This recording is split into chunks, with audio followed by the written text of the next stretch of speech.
Hi ಗೆಳೆಯ, ಎಲ್ಲರಿಗೂ ನಮಸ್ಕಾರ. ಎಲ್ಲರೂ ಹೇಗಿದ್ದೀರಾ? ಚೆನ್ನಾಗಿದ್ದೀರಾ ಗೆಳೆಯರೆ? ಈಗ ಮುರುಡೇಶ್ವರದಲ್ಲಿ ಎಲ್ಲ ರೌಂಡ್ ಹೊಡೆದಿದ್ದಾಯ್ತು. ಈಗ ಗೋಪುರದ ಮೇಲೆ 18ನೇ ಫ್ಲೋರ್ಗೆ ಹೋಗ್ಬಿಟ್ಟು ವ್ಯೂ ಯಾವ ಥರ ಕಾಣುತ್ತೆ ಅಂತ ಹೇಳ್ಬಿಟ್ಟು ತೋರಿಸ್ತಾ ಇದ್ದೀನಿ. ಒಂದು ಕಡೆ ನೋಡ್ಕೊಬಿಡಿದು.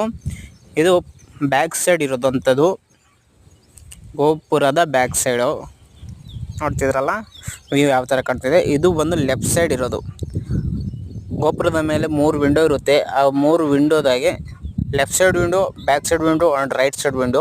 ಫ್ರಂಟ್ ವಿಂಡೋ ಏನಿಲ್ಲ, 3 ವಿಂಡೋನೇ ಇರೋದು. ಇದೆಲ್ಲ ಬ್ಯಾಕ್ ಸೈಡ್ ವಿಂಡೋ. ನೋಡಿ ದೇವಸ್ಥಾನದ ಮೇಲಿಂದ ಹೆಂಗೆ ನೋಡ್ತಿದ್ರೆ ನೀಟಾಗಿ ಕಾಣ್ತಿದೆ ನೋಡಿ.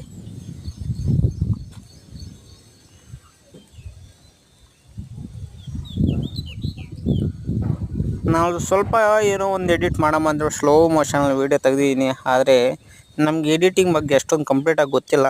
ಹೆಂಗೆ ಬಂದ್ರೆ ಹಂಗೆ ಇಡ್ತಾಯಿದ್ದೀವಿ ನೋಡಿ. ಸ್ವಲ್ಪ ನಮಗೂ ಸಪೋರ್ಟ್ ಮಾಡಿ, ಲೈಕ್ ಮಾಡಿ, ಶೇರ್ ಮಾಡಿ. ಹೊಸಬರು ಯಾರಾದರೂ ನೋಡ್ತಿದ್ದೀರಲ್ಲ, ಸಬ್ಸ್ಕ್ರೈಬ್ ಅನ್ನೋದು ಮಾಡ್ಕೊಳ್ಳಿ.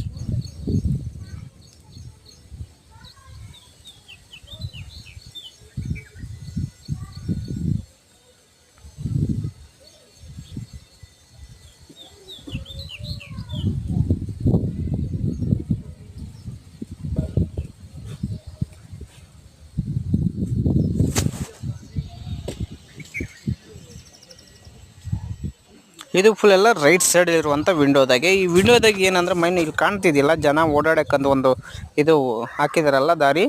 ಆ ದಾರಿ ಮೇಲೆ ಯಾರನ್ನೂ ಬಿಡ್ತಾಯಿಲ್ಲ. ಏನಕ್ಕಂದರೆ ಕೆಲವು 2 ತಿಂಗಳ ಹಿಂದಗಡೆ ಒಂದು ಸ್ವಲ್ಪ ಘಟನೆ ನಡೆದಿದೆ. ಚಿಕ್ಕ ಮಕ್ಕಳು ಸ್ಟೋರಿಗೆ ಅಂತ ಕರ್ಕೊಂಬಂದಿದ್ರೆ ಸಮುದ್ರದ ಸೇಫ್ಟಿ ಯಾವ ಥರದ ಸೇಫ್ಟಿ ಇಲ್ಲದೇ ಇರೋದ ಕಾರಣದಿಂದ ಸಮುದ್ರ ಒಳಗಡೆಗೆ ಎಳ್ಕೊಂಡು ಹೋಗಿದೆ. 3 ಸಾವನ್ನೋದು ಬಲಿ ತಗೊಂಡಿದೆ ಈ ಮುರುಡೇಶ್ವರ ಸಮುದ್ರ.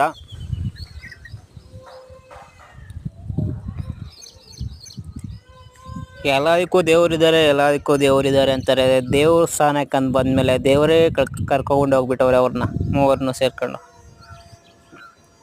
ಕೋಲಾರದ ಮಕ್ಕಳು ಅವ್ರ ಪಾಪ.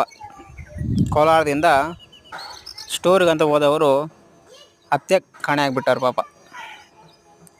Okay friends, bye friends. Next ವೀಡಿಯೋದಲ್ಲಿ ಹೊರನಾಡು ಹೊನ್ನಾವರ ನೋಡೋಣ.